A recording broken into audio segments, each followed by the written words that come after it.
The trucking industry is one part of the economy that is not creating jobs, and experts are paying close attention to what's happening in this enormous and vital sector. Brennan has more. While UPS and FedEx can't hire enough workers for the holiday season, it's another story for the companies hauling freight.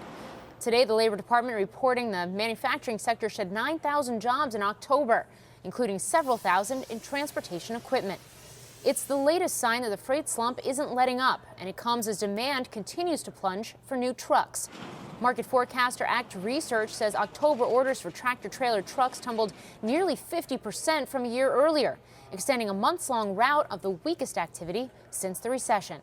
The orders we saw in October, the just below 14,000 unit orders was particularly weak when we seasonally adjusted, as October is typically the first month of the peak order season.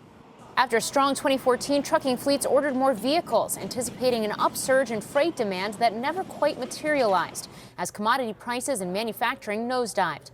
That led to too many vehicles on the road and just as broader economic growth slowed. But this is typically the busy time when trucking executives assess their fleets and place orders for the upcoming year. Instead, the biggest firms, including Werner Enterprises and Swift Transportation, have been pulling trucks, hundreds of them, off the road. While ACT Research expects to see some modest improvement in 2016's final 2 months, it still doesn't bode well for next year.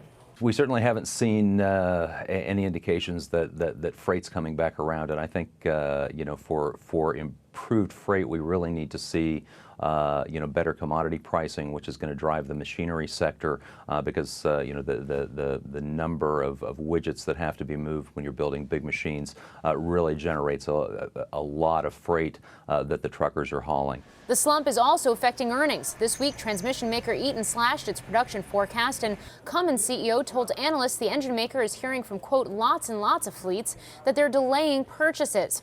With nearly 70% of goods in the U.S. moved in this way, trucking activity is considered a leading indicator of U.S. economic growth, making reports like these all the more pressing. For Nightly Business Report, I'm Brennan.